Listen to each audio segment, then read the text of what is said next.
On pose souvent la question, externaliser un SDR à Madagascar, est-ce que c'est fiable, John? Est-ce qu'ils sont professionnels? En fait, nous, on est souvent biaisés par l'actualité. On regarde les actus, les faits divers, etc. Et on a une image de Madagascar qui est plutôt biaisée. On dit que c'est le cinquième pays, le cinquième ou sixième pays le plus pauvre au monde, avec des difficultés économiques, sociales. Il y a une grande misère ici, des difficultés indéniables, incontestables à Madagascar. Et du coup, on n'a pas assez de reportages ou de retours sur de très belles entreprises. Il y en a énormément, et surtout en Antananarivo, sur des entreprises fiables, sérieuses, des beaux plateaux de collaborateurs et collaboratrices, comme on n'en a pas quelquefois dans certaines villes de France ou dans certains départements de France.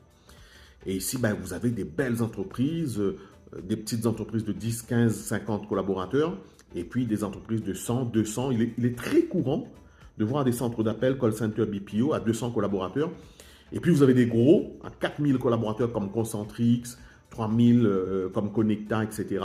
Vous avez des boîtes comme Audity, Téléperformance, Intelsia, Outsourcia, Get Human Call, Smartelia, BPO CSS, ADM Value. Vous avez aussi ABL Outsourcing, etc. Empire Call Business. Vous en avez une pléthore. Et du coup, c'est le processus de recrutement qui fera que le collaborateur est bon. Et chaque entreprise a son processus de recrutement. Vous avez des gens qui recrutent un peu comme ça, un peu à l'improviste, à l'artisanal, en improvisant. Et ça a aussi été mon cas. Je suis passé par cette étape. Et aujourd'hui, dans les entreprises, vous avez des logiciels de recrutement. Donc, énormément de tests cognitifs, affectifs, savoir-être, savoir-faire, soft skills, hard skills. Et puis, c'est vraiment ça, ce processus-là, qui va permettre d'avoir des collaborateurs de qualité, notamment sur la partie SDR, setter, d'avoir des collaborateurs qui ont l'accent atténué, qui vont pouvoir avoir une discussion fluide et relationnelle au téléphone.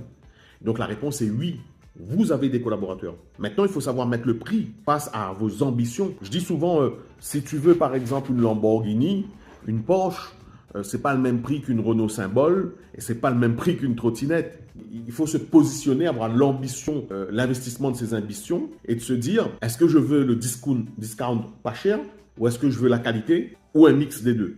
Je te propose d'en discuter. Tu as le lien dans la description. Moi, je m'appelle John. J'aide les entreprises à externaliser en Antananarivo, Madagascar. On déploie des plateaux pour eux, de collaborateurs. Et puis, tu peux t'abonner à la chaîne et je te dis à très vite.